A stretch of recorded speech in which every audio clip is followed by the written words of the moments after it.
శ్రీ గురుభ్యో నమః. శ్రీల ప్రభుపాద కీ జై. శ్రీమద్ భగవద్గీత కీ జై. మనము యజ్ఞాల గురించి నిన్న గత శ్లోకాల్లో మనం చర్చించుకుంటున్నాం. యజ్ఞాలు కూడా చాలా రకాల యజ్ఞాలు ఉన్నాయి.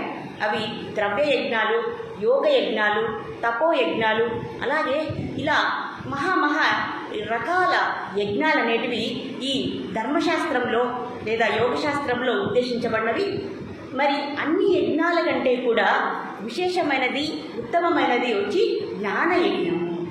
కాబట్టి మనం నిత్యము ఇప్పుడు భగవద్గీత రూపంలో ఆ జ్ఞానాన్ని మనము ఆ యజ్ఞం రూపంలో మనము తెలుసుకుంటున్నాం. కాబట్టి అన్నిటికంటే ఉత్తమమైనది, మనల్ని ఉద్ధరించేది లేదా మనల్ని తరించేది అది జ్ఞానయజ్ఞం. కాబట్టి మనం నిత్యము జ్ఞాన యజ్ఞాన్ని, యజ్ఞం అంటే మనం అన్ని స్వాహ మంత్రరూపాసన మనము చేస్తున్నదే కాదు, ఆ భగవంతుని యొక్క ఆ జ్ఞానాన్ని మనము డైరెక్ట్గా ప్రత్యక్షంగా భగవంతుని దగ్గర నుంచి మనం వింటున్నాం. కాబట్టి అది ఇంకా విశేషమైనది. అది జ్ఞాన యజ్ఞాన్ని కూడా మించిపోయేటటువంటి యజ్ఞం. కాబట్టి ఈ యజ్ఞానికి ఉపకరించేటటువంటి మన ప్రతి ఒక్కరూ కూడా, ఇక్కడ ఉన్న ప్రతి ఒక్కరూ కూడా ఈ యజ్ఞాన్ని అంటే భగవద్గీత అనేటువంటి ఉపదేశామృతాన్ని మనం చక్కగా నిత్యము కూడా భక్తుల యొక్క పర్యవేక్షణలో, అలాగే మన దేవుడి యొక్క ఆశీర్వాదంతో మనం చక్కగా ఈ యజ్ఞాన్ని నిర్వీర్యంగా ఎంతో మనము విజయవంతంగా తీసుకొస్తున్న ఆ తదుపరి ఈ సందర్భంలో మనము ప్రతి ఒక్కరూ కూడా గుర్తుంచుకోవాల్సింది, ఇది సామాన్యమైనటువంటి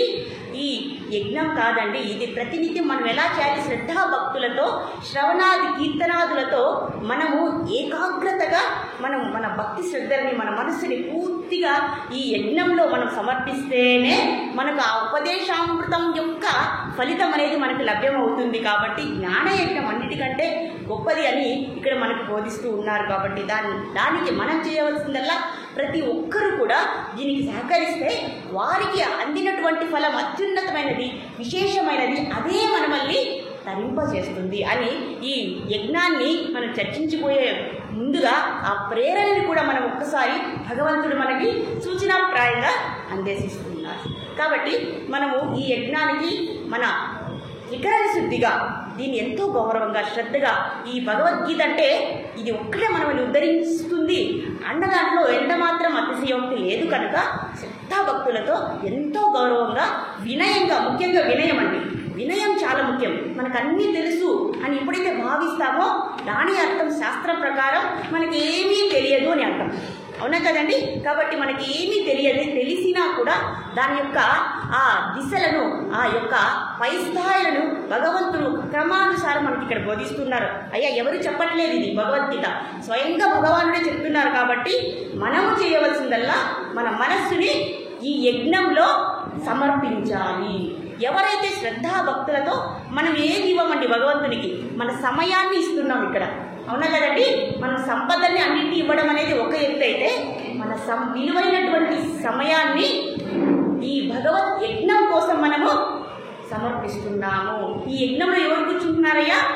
ఎవరు కూర్చుంటున్నారు? ఈ మహాయజ్ఞంలో ఎవరు కూర్చుంటున్నారు? ఎవరు కూర్చుంటున్నారు? మనం ఏమి ఇందులో అర్పిస్తున్నామంటే మన మనస్సుని, మన చిత్తాన్ని, మన బుద్ధిని, మన ఇంద్రియాలని, మన అహంకారం అనే అజ్ఞానం అన్నింటినీ కూడా ఆ యజ్ఞంలో వేసేస్తూ ఉన్నామన్నమాట. కాబట్టి ఎంతో భక్తి శ్రద్ధలు అనేది అవసరమైతే తప్ప ఈ యజ్ఞ ఫలం అనేది మనకు దక్కదు అనేదాన్ని ప్రతి నిమిషము కూడా మనం గుర్తుంచుకోవాలి, ఉపదేశాన్ని వినే ముందు అని గుర్తు చేస్తూ మనము యథావిధంగా ఓం ఇది భగవద్గీతాసు ఉపనిషత్సు బ్రహ్మ విద్యాయ యోగశాస్త్రేణ శ్రీకృష్ణార్జున సంవాదే తృతీయోధ్యాయః కర్మయోగ నామః హరి ఓం తత్సత్. చూడండి, అందరినీ మనం ప్రార్థించే ముందుగా ఆ యజ్ఞం ఫలం అనేది మనకు దక్కాలని మనసారా అందరూ ప్రార్థిస్తూ దీనికి చక్కగా మనం చేయవలసిందల్లా మన మనస్సుని, మన ఇంద్రియాలని చక్కగా అందులో సమర్పించడము అని చెప్తున్నారు. మరి గత 16వ శ్లోకంలో మనం 3 శ్లోకాలని వరుసగా సంసార చక్రం గురించి మనం అర్థం చేసుకున్నాం. అన్నమయ యొక్క విశిష్టతని మనం అర్థం చేసుకున్నాం. ఈరోజు మనకు భగవంతుడు ఏం ఉపదేశం చేస్తున్నారో శ్రద్ధగా మనము గౌరవంతో విన్నాం.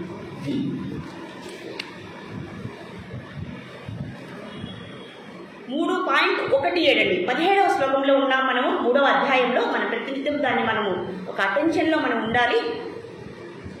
యస్యాత్మరతిరేణ స్యాత్ ఆత్మతృప్తస్య మానవః ఆత్మన్యేవ చ సంతుష్టః తస్య కార్యం న విద్యతే అంటున్నారండి. యస్యాత్మరతిరేణ స్యాత్ ఆత్మతృప్తస్య మానవః. మానవ అనే పదాన్ని వాడుతున్నారండి. ప్రతి పదము, every word is very significant here. ప్రతి పదము కూడా మనల్ని ఉద్దేశించే భగవంతుడు చెప్తూ ఉన్నారు. ఎంతో విడమర్చి చెప్పడానికి ప్రయత్నిస్తున్నారు. మనుషులలో 3 రకాల మనుషులు ఉన్నారట.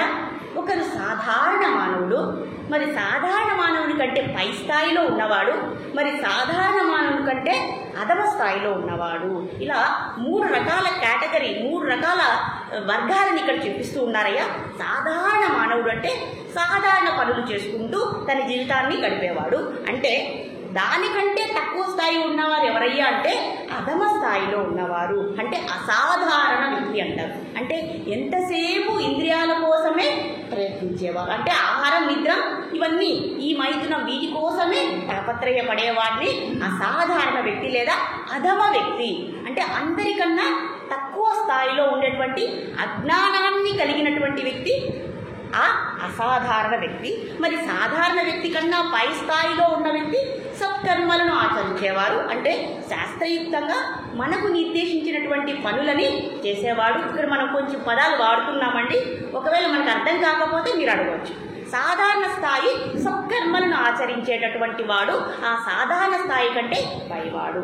చూడండి, సాధారణ మానవుడు సాధారణ మానవుడు కంటే ఉత్తమమైన వాడు మంచి కర్మలు, మంచి పనులు చేస్తాడు. ఆ సాధారణ వ్యక్తి కంటే తక్కువ స్థాయి వాడు ఎంతసేపు ఈ శాస్త్రం యొక్క జ్ఞానంతో అవసరం లేకుండా ఒక జంతువులాగా, అంటే జంతువులు ఎలా చేస్తాయో అలా జీవితాన్ని కొనసాగించేవాడు అని ఇక్కడ చెప్తూ ఉన్నారనమాట. కాబట్టి ఆ సాధారణ స్థాయి కంటే పై స్థాయి వాడు, సాధారణ స్థాయి కంటే కింద స్థాయి వాడు అని 2 వర్గాలు చెప్పారు. మరి ఈ రెండింటి కంటే కూడా విభిన్నంగా ఉన్న వ్యక్తి ఇంకొకరు ఉన్నారయ్యా అని చెప్తున్నారు. ఆయన ఎవరంటే ఆత్మతృప్తశ్చ అంటున్నారండి. ఆయన పేరు మహానుభావుడు, సిద్ధుడు, సాధనోత్తముడు అని ఇక్కడ అంటున్నారండి. అంటే సాధారణ మానవుడి కంటే పై స్థాయి వాడు కాదు, సాధారణ మానవుడి కంటే కింది అధమ స్థాయి వాడు కాదు. ఆ రెండిటి కంటే భిన్నంగా ఉన్నవాడు ఎవరయ్యా అంటే సిద్ధుడు, సిద్ధ పురుషుడు, అలాగే సాధనోత్తముడు, సాధనలలో కూడా ఉత్తముడు. మనం సాధన చేస్తాం కదండి, అన్నిటికంటే పై స్థాయి వాడిని సాధనోత్తముడు లేదా సిద్ధ పురుషుడు అంటారు. మరి ఆ సిద్ధ పురుషుని గురించి ఇక్కడ చెప్తున్నారు. అలాగే సాధారణ మానవుడి గురించి చెప్తున్నారు. మరి మంచి కర్మలు చేసేటటువంటి వ్యక్తి గురించి కూడా చెప్తున్నారు. అధమ స్థాయిలో ఉండే వ్యక్తి, ఇలా 4 రకాల వ్యక్తుల గురించి ఇక్కడ చెప్పిస్తూ ఉన్నారు. చూడండి, ఈ 3వ అధ్యాయం మొత్తము కూడా కర్మయోగం గురించి చెప్తున్నారు. 2వ అధ్యాయంలో జ్ఞానం చెప్పారు. ఈ 3వ అధ్యాయంలో ఆ జ్ఞానంతో మన పనులని ఎలా చేయాలి, మన కర్మలని ఎలా చేస్తే మనము విజయవంతం అవుతాము అని ఇక్కడ చెప్పిస్తున్నారు. కాబట్టి మనము కర్మ స్థాయిలో ఉన్నాం కదండి, మనం జ్ఞాన స్థాయిలో ఉన్నామా? లేదయ్యా, మనము జ్ఞాన స్థాయిలో లేము. కానీ మనం ఏ స్థాయిలో ఉన్నామో మనందరూ కూడా కర్మయోగులం అని మనం కిందటి శ్లోకంలో భగవంతుడు చెప్పారు. కాబట్టి కర్మయోగం అనేది మనకు 100% మనకు అప్రోప్రియేట్, అంటే మనకు తగినది, మనకే సిద్ధించినది, మన కోసమే ఇక్కడ చెప్తూ ఉన్నారు. అంటే మనం కర్మలను చేస్తూనే మనం సఫలం అవ్వాలి, మనకు వేరే దారి లేదు. అయ్యా మేము కర్మలు చెయ్యము, మేము జ్ఞానయోగంలోకి వెళ్ళిపోతాం, మేము ధ్యానం చేసుకుంటాం, మేము ఇలానే అన్నీ వదిలిపెట్టి సన్యాసాన్ని తీసుకుంటాము అంటే అది పొరపాటు, అది సరైనటువంటి సన్యాసము కాదయ్యా.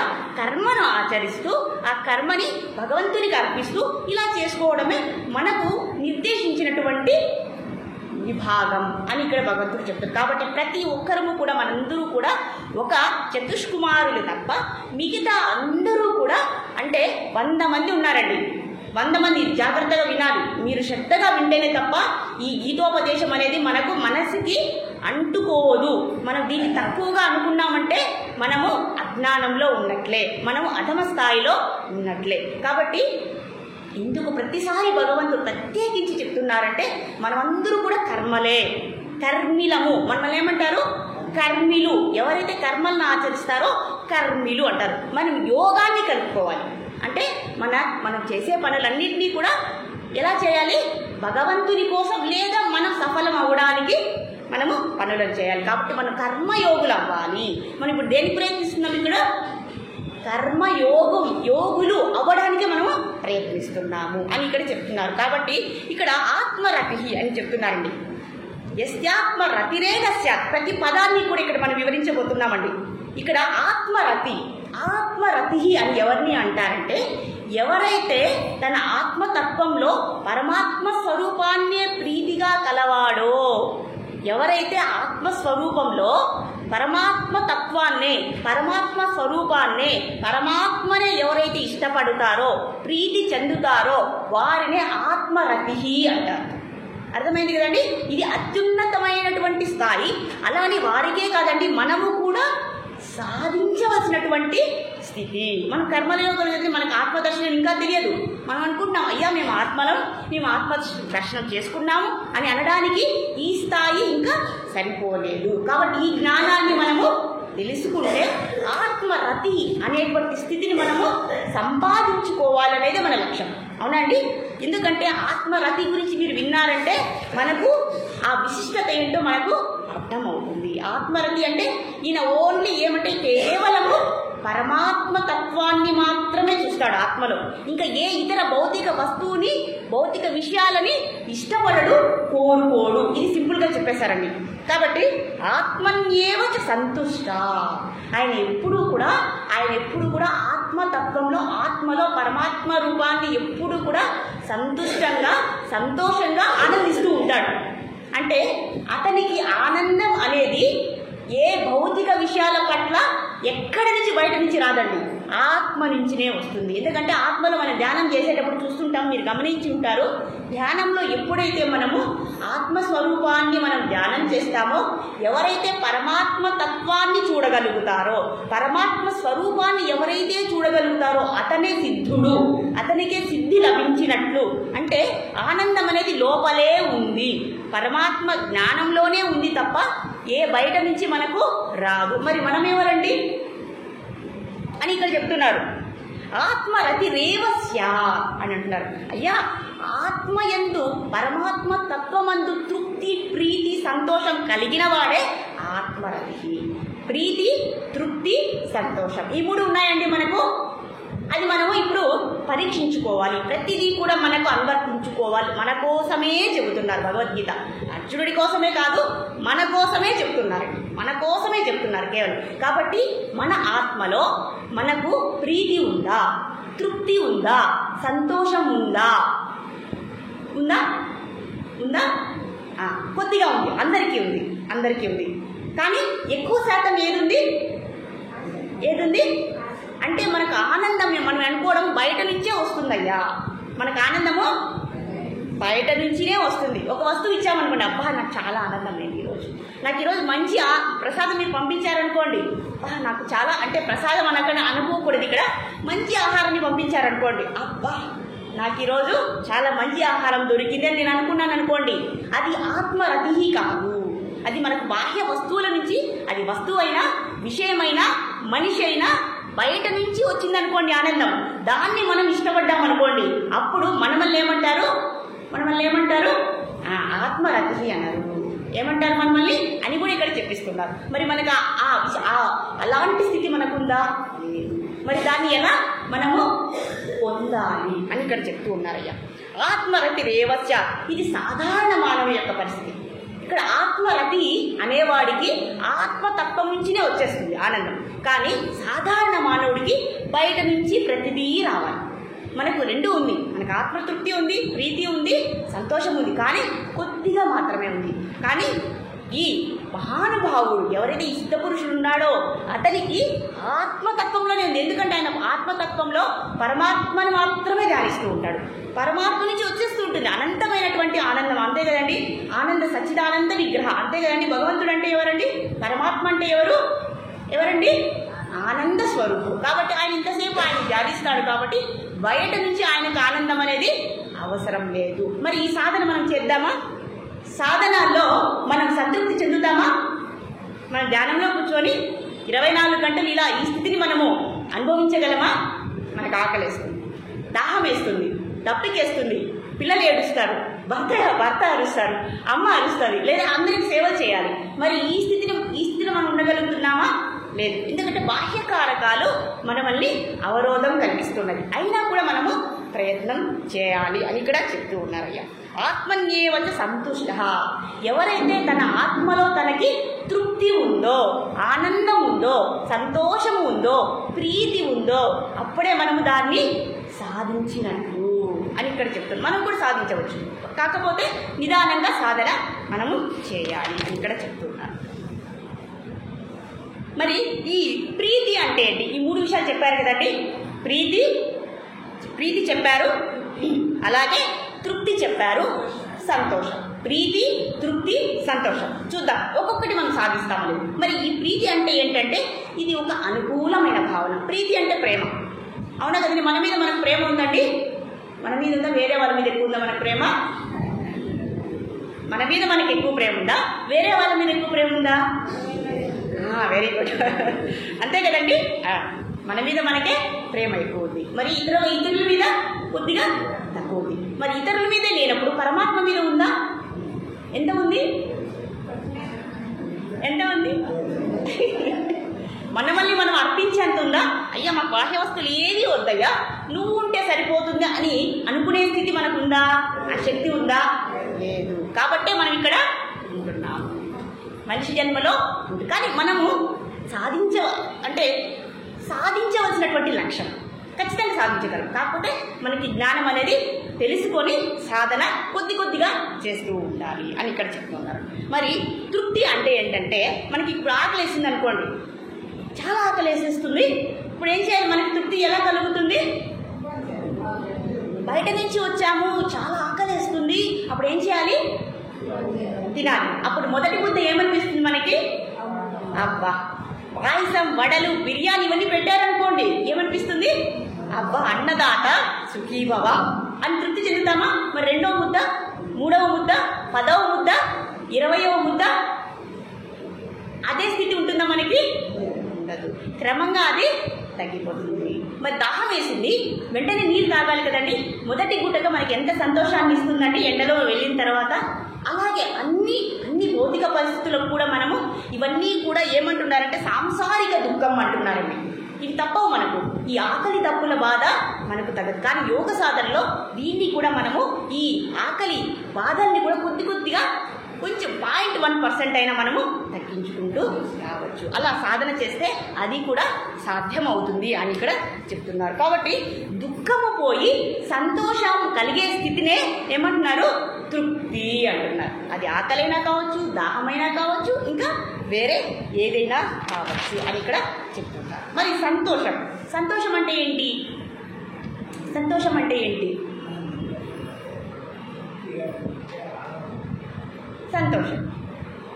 మన దగ్గర ఒక వస్తువు లేదనుకోండి, శాంతమ్మ గారిని తీసుకుంటా నేను ఎగ్జాంపుల్. శాంతమ్మ గారి దగ్గర నా దగ్గర లేని వస్తువు తన దగ్గర ఉంది. నాకేమనిపిస్తుంది? ఒకవేళ ఆవిడ నాకు ఇచ్చేసింది అనుకోండి, రేపొద్దునే మీరు ఇచ్చేయాలి, నాకు నా దగ్గర లేదు, మీరు ఇచ్చారనుకోండి, నాకేమనిపిస్తుంది? అబ్బా, చాలా సంతోషం వేస్తుంది. ఒకవేళ నా దగ్గర చాలా ఇష్టమైన వస్తువు ఉంది, అది పోగొట్టుకున్నాను అనుకోండి, అది మళ్ళీ దొరికింది అనుకోండి, అప్పుడు నాకేమనిపిస్తుంది? అబ్బా, నాకు చాలా, నా మొబైల్ పోయింది, ఇప్పుడు మళ్ళీ దొరికింది, నాకు చాలా సంతోషం వేసింది. అవునా కదండి? అంటే మన దగ్గర లేని వస్తువుని పొందామనుకోండి, మనకు సంతోషం వేస్తుంది. లేదా మన దగ్గర లేని వస్తువు ఎవరైనా ఇచ్చారనుకోండి, మనకు సంతోషం వేస్తుంది. లేదా మన దగ్గర ఒక వస్తువు ఉన్నా దాన్ని మర్చిపోయాము, కానీ మళ్ళీ అది ఎక్కడో దొరికింది. అమ్మ వాళ్ళు అంతే కదండి, వాళ్ళ చీరల్లో డబ్బులు దాచిపెడుతూ ఉంటారు. ఒక్కొక్కసారి మనం ఆ నిధిలో తవ్వితే మనకు దొరుకుతుంది. అవునా కదండి? ఒకసారి నాకు దొరికేది అనమాట. మా అమ్మగారు ఎక్కడో ఎత్తిపెట్టేస్తే నేను ఎందుకు అనుకోకుండా చూస్తే ఒక 500 నోటు దొరికేదని. అప్పుడు అమ్మ నాకు దొరికింది, ఇది నాకే అన్నాను అనుకోండి, నాకు ఎంతో సంతోషం వేస్తుంది. అలాగే మనం మర్చిపోయిన వస్తువు మనకు మనల్ని గుర్తు చేసింది అనుకోండి, అది కూడా సంతోషం. అంటే ఇక్కడ దేని గురించి నేను భగవంతుడు ప్రస్తావిస్తున్నాడంటే, అయ్యా నీ దగ్గర ఉన్నటువంటి అమూల్యమైన వస్తువు ఏదయ్యా అంటే ఆత్మ అంటే ఆనందం అన్నీ వచ్చేసాయి. ఒకసారి మర్చిపోతుంటాం, అయ్యా నేను ఆత్మస్వరూపాన్ని మర్చిపోతూ ఉంటాం. నేను శరీరం అనే చెప్పుకుంటాను. ప్రతిసారి భగవంతుడు చెప్తున్నారు, అయ్యా మీరు ఆత్మని గుర్తుంచుకోవండి, అయ్యా మీరు శరీరం అని గుర్తుంచుకోవద్దు అని చెప్తూ ఉంటారు. ప్రతిసారి భగవంతుడు మనకు చెప్పేస్తూ ఉంటారు. కానీ ఎన్నిసార్లు చెప్పినా కానీ మనం ఏ స్థితిలో ఉన్నాము? కానీ ఇక్కడ మహానుభావుడు ఎవరైతే సిద్ధపురుషుడు ఉన్నాడో అతను ఆత్మస్థితిలోనే ఉన్నాడు.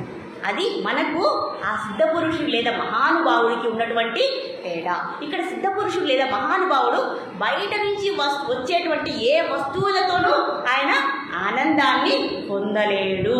కానీ మనము బయట వస్తువు వస్తేనే ఆనందపడతాం. అదే సిద్ధపురుషుడు బయట వస్తువు రాకపోతేనే ఆనందం ఉంది. వాళ్ళు ఏం చేస్తారు తెలుసా అండి? ఈ సాధన చేసే ఋషులందరూ కూడా మొట్టమొదట కొద్దిగా ఆహారం తీసుకుంటారు. ఆ తర్వాత ఏం చేస్తారు? ఒక నెల రోజుల తర్వాత ఆకులు అలుములు తింటారు. ఆ తర్వాత ఇంకొక నెల తర్వాత కందమూల. మీరు ధ్రువ మహారాజు గురించి విన్నారు కదండి. 6 నెలలలో ఒక 5 సంవత్సరముల పిల్లవాడు 6 నెలలు ఘోర తపస్సు చేసి ఓం నమో భగవతే వాసుదేవాయ అనేటువంటి మహామంత్రాన్ని మంత్రోచ్చారణ చేసి భగవంతుణ్ణి ప్రత్యక్షం చేసుకోగలిగినటువంటి తపస్వి. ఆయన ఏం చేశారు తెలుసా అండి? ఒక నెల కందమూలాలు తినేవాడు, ఇంకొక నెల ఆకులు తినేవాడు. అలా చేస్తూ లాస్ట్ నెలలో ఏం చేశాడు తెలుసా? 30 సార్లు శ్వాస పీల్చుకోవాలంటే 5 సార్లు పీల్చుకునేవాడు. మరి శ్వాసను కూడా వదిలేసేవాడు. ఒక్కొక్క రోజు గడ్డిని కూడా తినేవాడు. ఒక్కొక్క నెలలో గడ్డిని తిన్నాడు, ఒక నెలలో ఆహారం తిన్నాడు, ఒకసారి నీళ్లు తాగాడు, ఆ తర్వాత శ్వాసతో బతికాడు. ఇంకా లాస్ట్ రోజుల్లో మొత్తం దాన్ని వదిలేశాడు. కాబట్టి భగవంతుడు ఎందుకు రాడండి? ప్రత్యక్షం ఎందుకు అవ్వడు? మరి వాళ్ళు ఎలా బతికారు? ఇదంతా కూడా జ్ఞానము మరియు సాధన. అలాంటి వారిని ఇక్కడ ఏమంటున్నారు? సిద్ధపురుషుడు లేదా మహానుభావుడు. 5 ఏళ్ళ పిల్లవాడికి ఎలా సాధ్యమవుతుందండి? మనము 6 గంటల ఆహారం లేకపోతేనే ఏమనుకుంటాము? ఈరోజు స్నాక్స్ టీ తాగలేదనుకోండి, అయ్యో ఈరోజు నేను తినలేదు అని మనం ఆలోచిస్తాం. కానీ ఇతను మాత్రము వీటి మీద, అంటే భగవంతుని మీద ఆయన సాధన ఆత్మతృప్తస్య, ఎంతసేపు కూడా ఆత్మ మీద ఆయన సాధన చేస్తూ ఉంటారు. అంటే ఇక్కడ పరమాత్మ తత్వమే ఆయనకి పోషణ అని చెప్పారు. మరి ఆ పైన శ్లోకంలో భగవంతుడు ఏం చెప్తున్నారో చూద్దాం. నైవతస్య కుతేనాతో నా కుతేనేహ కశ్చన నాచస్య సర్వభూతేషు కచిదత్త వ్యపాశ్రయ అంటున్నారు. అయ్యా నైవ తస్య కుతేనాతో ఇక్కడ చెప్తున్నారు. 100 మంది ఉన్నారు. ఆ 100 మందిలో 99 మంది ఎవరయ్యా అంటే బాహ్య వస్తువుల నుంచి, బాహ్య కోరికల నుంచి, ప్రాపంచిక వస్తువుల నుంచి ఆనందాన్ని పొందేవాడు మాత్రమే ఈ 99 మంది. మరి ఆ ఒక్కరు ఎవరయ్యా అంటే వాళ్ళు జ్ఞానయోగి అని చెప్పేశారు. ఒక్కరు ఎవరయ్యా అంటే 100 మందిలో ఒకరు. 100 మందిలో ఒకరు. మరి మనం 100 మందిలో ఉన్నామా? ఈ ప్రపంచ జనాభా ఎంత? ఆ 100 మందిలో మనం ఉన్నామా అని మనం లెక్క వేసుకోవాలి. అందుకే అంటే ఈ శ్లోకం చెప్తున్నది. లేదా మనకేం పని లేదా భగవంతుడికి ఏమి అది. కాబట్టి ఆ 100,000 మందిలో, అందుకే మనుష్యానాం సహస్రేషు కచ్చిత్ యతతి సిద్ధయి యతావపు సిద్ధానం కచ్చిత్ మాం వేది తత్వతః. అయ్యా వేలాది మందిలో ఎవరో ఒక్కరే ప్రయత్నం చేస్తారు. ఆ ప్రయత్నించిన వారిలో కూడా ఎవరో అరుదుగా నేనే సత్యము, నేనే పరమ సత్యము, నేనే సంపూర్ణ తత్వాన్ని అని అర్థం చేసుకుంటాడు అని చెప్పేశారు. అవునా కదండి? ఆ శ్లోకానికి ఈ శ్లోకానికి కూడా అవినాభావ సంబంధం ఉంది. ఇక్కడ 100 మంది చెప్పారు, అక్కడ 100,000లో చెప్పారు. కాబట్టి ఈ 100 మందిలో 99 మంది సాధారణ వ్యక్తులు, ఒక్కరు మాత్రము జ్ఞానయోగి. అంటే ఆత్మయందు పరమాత్మ తత్వాన్ని ఎప్పుడూ కూడా శ్వాసలాగా పీల్చుకునేవాడు, ఆ శ్వాసతో బతికేవాడు, పరమాత్మ నామస్మరణతోనే బతికేవాడు. ఇంకా చెప్పాలండి ఇక్కడ చెప్తున్నారు. మరి నైవ తస్య కుతేనార్తో, ఈ సిద్ధపురుషుడికి అయ్యా అంట ఎటువంటి సత్కర్మాచరణ చేసి దాని యొక్క ఫలితం పొందాలని లేదు, ప్రయోజనం పొందాలని లేదు, లాభం పొందాలని లేదు. ఈ మొత్తం జగత్తులో కూడా ఇక్కడ చెప్తున్నారండి అతనికి ఏమీ అవసరం లేదు. ఇక్కడ సాధారణ వ్యక్తి కంటే పై స్థాయి వ్యక్తి సత్కర్మాచరణలు చేసి ప్రయోజనాన్ని పొందుతారు. అవునా కదండి? కానీ ఇతనికి సత్కర్మాచరణ కూడా అవసరం లేదు. ఎందుకంటే ఈయన యోగ సాధనలో ఉన్నారు. కానీ మనము సత్కర్మాచరణ చేసి నాకు ఇది కావాలి, నాకు పుత్రుడు లేదు, పుత్ర కామేశ్వర యాగం చేస్తాను, నాకు పుత్రుడు కావాలి. లేదా ఐశ్వర్యం కోసం నేను యజ్ఞం చేస్తాను, నాకు ఐశ్వర్యం కావాలి. ఇలా మనం కోరికల కోసం చేస్తూ ఉంటాం. కానీ ఈ సిద్ధపురుషులు మాత్రము ఏ సత్కర్మాచరణ చేయవలసినటువంటి అవసరం లేదు. కాబట్టి వాళ్ళకి కర్మబంధనం అనేది ఉండదు. కర్మబంధనం అంటే ఏంటండి? ఎన్నోసార్లు చెప్పాను. ఏంటి కర్మబంధనం అంటే?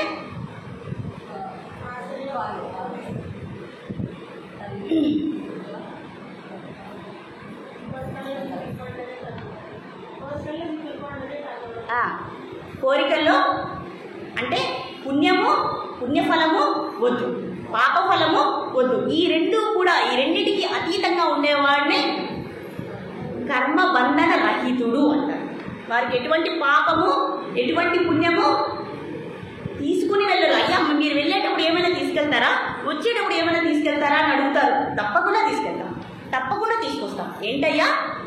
పుణ్య పాప ఫలాలు. కాబట్టి మనం ఏం చేయాలి? పుణ్యఫలాలు చేద్దామా, పాప ఫలాలు చేద్దామా, లేదా రెండింటిని తీసుకెళ్దామా? అయ్యో పుణ్యము కావాలి, పాపం బాధపడుతుంది, పాపాన్ని కూడా తీసుకెళ్దాం అనుకుంటామా? లేదయ్యా, పుణ్యాన్ని తీసుకెళ్ళగలగాలి, కానీ పాపాన్ని ఇక్కడే వదిలేదు. అదేంటంటే అదేమన్నా పెద్ద లగేజా? పాపం అంటే ఏదైనా లగేజా? సూట్కేస్లా?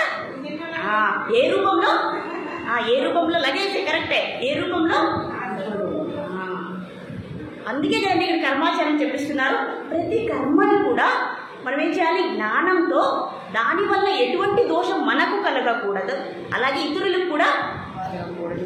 అలాంటి కర్మల్నే మనం చేస్తే అప్పుడు పాప ఫలితం అనేది తగ్గిపోతుంది, పుణ్యఫలాన్ని మాత్రము మనము తీసుకెళ్తాము. మరి ఈ 14 భువన లోకాలు, ఈ బ్రహ్మాండం ఉందండి. ఈ బ్రహ్మాండంలో 14 లోకాలు ఉన్నాయి. పైన 7 లోకాలు భువన్, స్వర్గలోక, మహాలోక, తపర్లోక, జనర్లోక, సత్యలోక, అలాగే అతల వితల సుతల రసాతల తలాతల మహాతల పాతాల లోక.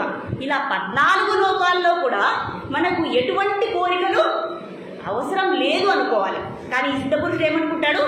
నాకు ఈ బ్రహ్మాండంలో ఏ వస్తువు నాకు అవసరం లేదు, ఏ కోరిక నాకు అవసరం లేదు అని అనుకుంటాడు. కానీ మనమేమనుకుంటాం? అయ్యా నేను వీలైతే స్వర్గలోకానికి పోతా, మహాలోకానికి వెళ్తా, లేదా తపర్లోక సత్యలోకానికి వెళ్తా, బ్రహ్మదేవుని అయిపోతా, వర్ణదేవుని అయిపోతా అనే కోరికలు ఉన్నాయి.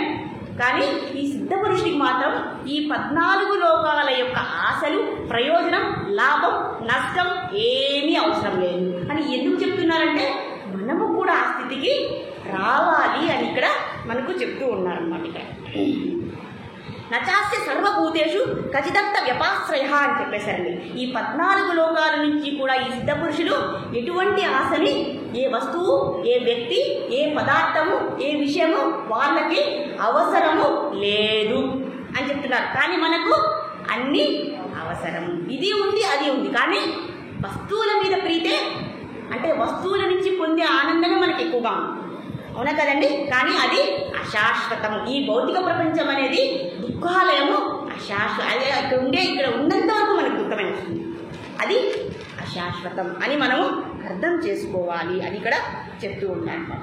కాబట్టి నా కృతే నేహ కశ్చన, వాళ్ళకు ఏ కర్మ చేయకపోయినా నష్టం లేదు, చేసిన లాభము అవసరం లేదు, ప్రయోజనం కూడా లేదు. మరి వాళ్ళు ఎలా బతుకుతున్నారండి? ఆ జ్ఞానయోగులు ఎలా బతుకుతున్నారు? మరి జ్ఞానంతోనే పరమాత్మను ధ్యానిస్తూ వాళ్ళకు ఆక్సిజన్ అదే, ఆహారం అదే. మరి వాళ్ళు బతుకుతున్నారు, మనము కూడా బతుకుతున్నాము.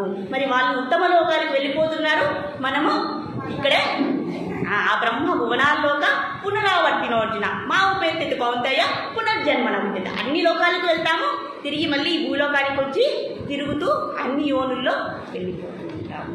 కాబట్టి అలాంటి దుస్థితి రానివ్వకుండా పరమాత్మ ఇక్కడ చెప్తున్నారు. నైవతస్య కృతే నా కృతే నేహ కశ్చన.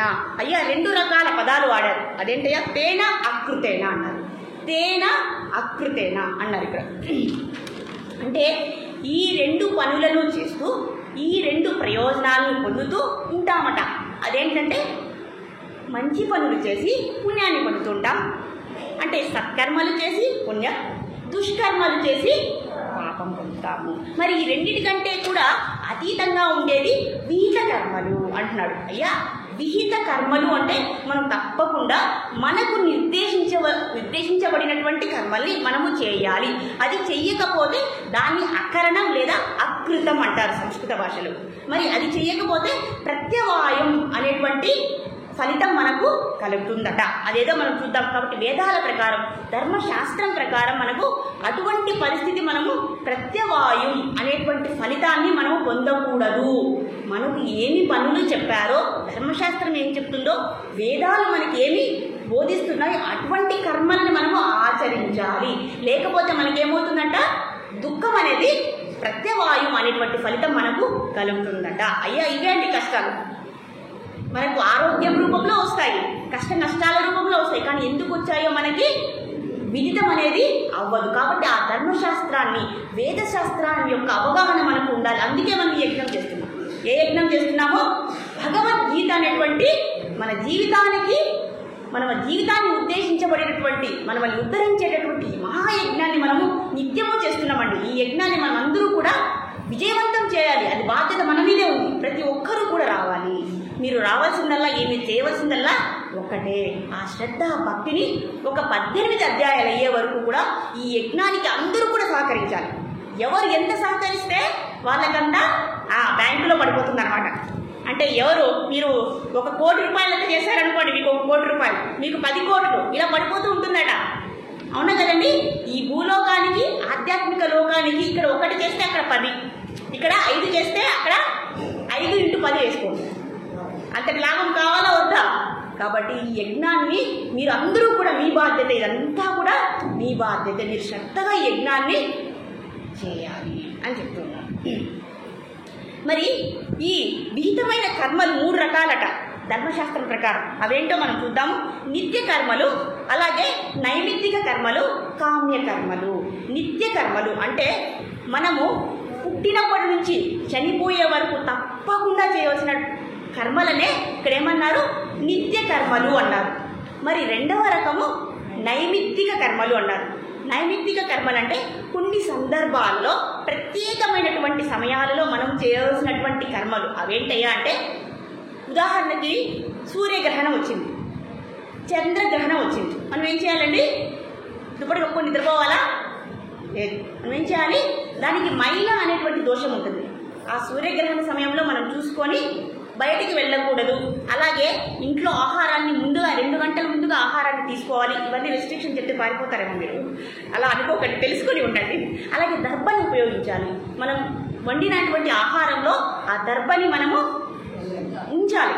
అలాంటి దర్భ వేసిన తర్వాతే ఆహారాన్ని, అలాగే గ్రహణం ముందు తర్వాత కూడా స్నానం చేయాలి. అయ్యా మేము ఒక్కసారి చేస్తారంటారా? అలా కాదు. గ్రహణం రోజు మాత్రము ముందు చేయాలి, తరువాత చేయాలి. ఏ వస్తువుని ముట్టుకోకూడదు. బయటికి, గర్భిణీ స్త్రీలైతే బయటకి అసలు వెళ్ళరాదు. ఇలాంటి రెస్ట్రిక్షన్స్ అన్నీ ఉన్నాయి. అవన్నీ ఎవరి కోసం అండి? మన కోసమే. కాబట్టి ఇలాంటి కర్మలే నైమిత్తిక కర్మలు అంటారు. అవి కూడా మనము ఆ సందర్భాల్లో చేస్తాము. మరి కామ్య కర్మలు, కామ్య కర్మలు అంటే ఏంటి? కోరికలు. అంటే నాకు ఈ కోరిక కావాలి, ఈ యజ్ఞం లేదా ఈ యాగం, ఈ హోమం, ఇవన్నీ చేసి మనకు కావాల్సినటువంటి కోరికల్ని తీర్చుకుంటూ ఉంటాం. కానీ ఈ 3లో కూడా చాలా ప్రమాదకరమైనది ఏమిటయ్యా అంటే, ఏ కర్మలు? కామ్య కర్మల, దుష్కర్మ. మనం రోజు చేసే నిత్య కర్మలే మనకు చాలా ముఖ్యమైనది. నిత్య కర్మ అంటే ఏంటయ్యా? ఉదాహరణ ఒకటి చెప్పుకుందాం. మనం నిత్యము కూడా సత్యాన్నే పలుకోవలెను. వెళ్ళిపోయామా? ఇక డ్రాప్ అయిపోయామా మనము? అయిపోయిందా టైము? 10 minutes? ఎస్. కాబట్టి మనం ఎప్పుడు కూడా అబద్ధాలు, ఇది మాత్రం చాలా కష్టం మాతాజీ అంటారా? కానీ కొద్దిగా ప్రయత్నం చేద్దాం. మన కోసమే కదండి, మన కోసం. ఈ అబద్ధం అనేది దోషగుణమైంది. కానీ కొద్దిగా 10 చెప్తున్నాము, ఒక 2 తగ్గించుకున్నాం. అంటే 8 చెప్పండి, నేను మాత్రం చెప్పానని చెప్పకండి, బయట సాధన చేద్దాం. సత్యవాక్కునే మనం పలకాలి అని ఇక్కడ చెప్తున్నారు. అలాగే నైమిత్తిక కర్మలు, అలాగే ఇక్కడ ఏం చెప్తున్నారు? నిత్య కర్మల్లో ఇంకా చెప్తున్నారండి. చాలా చాలా ముఖ్యమైనది. మనము ప్రతి ఒక్కరిని కూడా గౌరవించాలి. ఇది చాలా చూడండి, భక్తి అనేది చాలా సులభంతో పాటు కష్టం కూడా అని ఇక్కడ చెప్తున్నారు. అది సవివరంగా ఇక్కడ చెప్తూ ఉన్నారు మనకి. ఇప్పుడు కామ్య కర్మలు మనం వదిలేసుకోవచ్చు, నా కోరికలు ఉంటే చేయవచ్చు, లేదంటే లేదు. అలాగే నైమిత్తిక కర్మలు ఆ సందర్భాల్లో చేస్తాము. మరి నిత్య కర్మల్లో మనం పడిపోతూ ఉన్నాం. అయ్యా మనకి ఎందుకు పాపం వస్తుంది అంటే దానికి కారణము నిత్య కర్మలే. ఉదాహరణకు ఇప్పుడు పెద్దవాళ్ళు ఉన్నారు, వాళ్ళని చూసి మనం అలా వెళ్ళిపోయామనుకోండి, వాళ్ళని గౌరవించకుండా, అది కూడా దోషమే అవుతుంది. అదేంటయ్యా, ఇప్పుడు చూడండి, మన యజమాని ఉంటారు, మనము ఉంటాము. యజమాని వస్తే ఏం చేయాలి? లేచి నిలబడాలి, లేదా కనీసం నమస్కారం అలా చేయాలి. అలాగే గురువులు, సద్గురువులు, జ్ఞానాన్ని ఎవరైతే బోధిస్తున్నారో వాళ్ళందరూ కూడా వయసు చిన్నగైనా పెద్దగైనా వాళ్ళు సద్గురువులే. వాళ్ళని మనం ఏం చేయాలి? గౌరవించాలి. పూజాన వ్యతిక్రమణ అంటారు. ఎవరైతే పూజ వ్యతిక్రమణ, ఎవరైతే పూజ్యులని మనం అగౌరవపరుస్తామో అది కూడా మహా దోషం కింద వస్తుంది. ఇలాంటి కర్మలన్నీ కూడా నిత్య కర్మల కింద వస్తాయి. కాబట్టి ఈ కర్మల మనం మాట్లాడే విధం కూడా చాలా దోషం అండి. మన జ్ఞానేంద్రియాలలో నాలుక అనేది చాకు లాంటిది. చాకుతో ఒక మనిషిని పొడిచామనుకోండి, ఏమవుతుందండి? వాళ్ళు ఒక్కసారే చేస్తారు. కానీ మాటలతో అదే నాలుకని మాటలుగా ఉపయోగిస్తాం. ఆ మాటలు అనేది మనసుని ఎంతో గాయపరుస్తాయి. కాబట్టి మనం మాట్లాడే ముందు ఆలోచించి మాట్లాడాలి.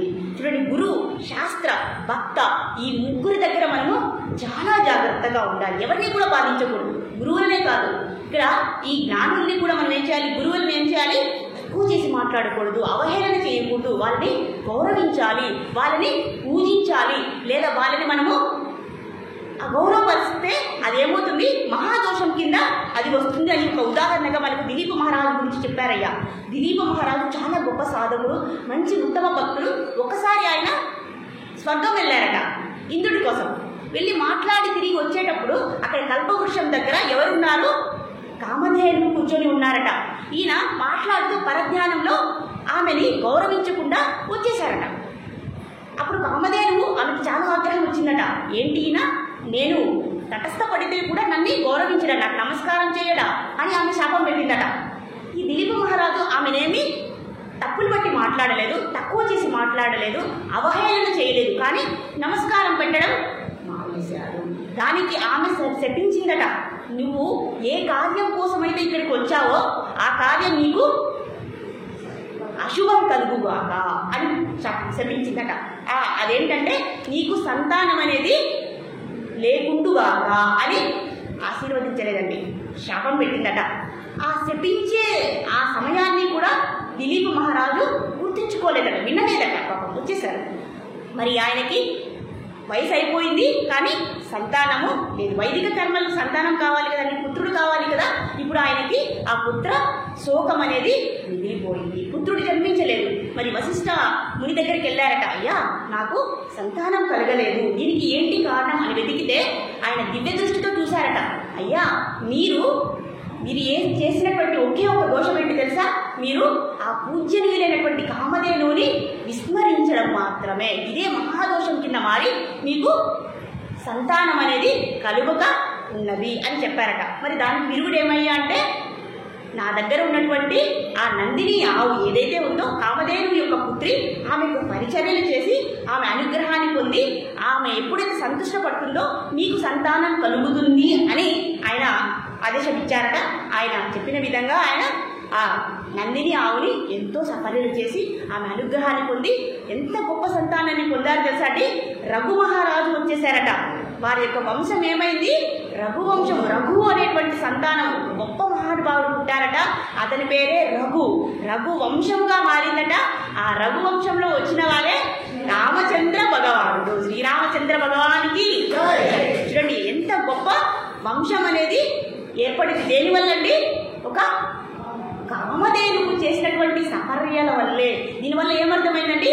కాబట్టి మనం గురువులను కానీ లేదా సత్పురుషులను కానీ భక్తులను కానీ అవహేళన చేసి మాట్లాడకూడదు, తక్కువ చేసి మాట్లాడకూడదు, అగౌరవపరచకూడదు, అవమానించకూడదు. మనం చేయవలసిందల్లా వాళ్ళని పూజించాలి, గౌరవించాలి. అది కనీసం అది మనము చేయాలి. వాళ్ళని నిందిస్తే ఎంత దోషం అవుతుందండి?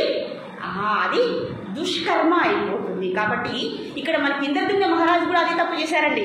ఎప్పుడైతే అగస్త్య ముని వెళ్తూ ఉన్నారో ఇంద్రద్యుమ్న మహారాజు వైరాగ్యం స్వీకరించారు, ఆయన ధ్యానం ధ్యాన స్థితిలో ఉన్నారు. అగస్త్య ముని వెళ్తూ ఉన్నారనమాట ఆయన దగ్గరికి వచ్చి. ఈయనకు తెలిసింది అగస్త్య మహర్షి వచ్చారు, ఆయన ఏం చేయాలండి, ధ్యానం చేస్తున్నా కూడా ధ్యాన స్థితిలో ఉన్న ఆ ధ్యానాన్ని పక్కన పెట్టి అగస్త్య ముని మహర్షుల వారిని నమస్కరించాలి. అది శాస్త్రం చెప్తుంది, పురాణాలు చెప్తున్నాయి, కానీ మనం పాటించాలి కదండి. అంతేగాని గురువులు వెళ్తుంటే మనకేంటిలే అని తక్కువ చేసి మాట్లాడడం, హేళన చేసి మాట్లాడడం, అలాగే శాస్త్రాలను అగౌరవపరచడం, మనకు అన్నీ తెలుసు అనుకోవడం అనేది మహాదోషం అనేది మన మన మన జీవితంలో అశుభానికి చిహ్నాలు అని ఇక్కడ చెప్తూ ఉన్నారు. కాబట్టి ఇంద్రజిమ్న మహారాజు అలా కూర్చొని ఉండడం వల్ల అగస్త్య మహర్షికి కోపం వచ్చి, నీవు ఏనుగులాగా కూర్చున్నావు కాబట్టి ఏనుగు జన్మ ఎత్తుగాక అని చెప్పించారట. ఆ ఏనుగు జన్మలో ఇంద్రజిమ్న మహారాజు చాలా కష్టాలు పడ్డారట. ఆ స్థితి నుంచి రావడానికి శ్రీమన్నారాయణ్ణి ప్రార్థించి అప్పుడు ఆయన శాపం నుంచి విముక్తులయ్యారు. కాబట్టి ఈ నిత్య కర్మలు అనే దగ్గర మనము మన మాటలు, మన ప్రవర్తన అన్నీ కూడా, మన మనసు అన్నిటిలో కూడా దోషము, ముఖ్యంగా మాటల దగ్గర మన ప్రవర్తన చాలా బాగా ఉండాలంటే ఈ జ్ఞానాన్ని మనము తీసుకోవాలి అని చెప్తున్నారు. హరే కృష్ణ హరే కృష్ణ కృష్ణ కృష్ణ హరే హరే, హరే రామ రామ రామ హరే హరే. శ్రీమద్ భగవద్గీత కీ జై, శ్రీల ప్రభుపాద కీ జై.